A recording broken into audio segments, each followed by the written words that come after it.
د لوی او بښونکي خدای په نامه قدرمنونکو ښه راغلاست زموږ نننۍ خپرونې ته. په نننۍ خپرونه کې غواړم تاسو ته 10 اکسپریشنونه وړاندې کړم، په دې هیله چې ستاسو د پام وړ وګرځېږي. قدرمنو لیدونکو څنګه کولی شو یو چا ته ووایو الله جل جلاله دې وساته. May Allah preserve you. May Allah preserve you mean may Allah protect you. الله جل جلاله دې وساته. جمله یوه جمله ده خو فقط په لغتو کې فرق دی. Don't blame me. Don't blame me. Don't blame me. ما ملامتوه. Don't argue with me.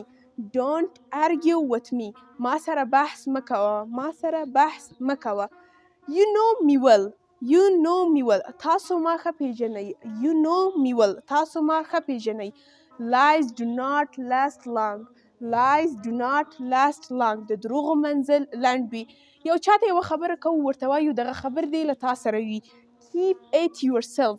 دغه خبر دې له تا سره وي. Keep it yourself. دغه خبره دې له تا سره وي. This is none of your business. This is none of your business. This is none of your business. دا خبره تا پورې اړه نه لري. Sorry to disturb you. Sorry to disturb you. بخښنه غواړم چې مزاحم شوم. او آخرینی یو څوک ډېرې خبرې کوي ورته وایو اصلي موضوع ته لاړ شه. څنګه ورته وایو؟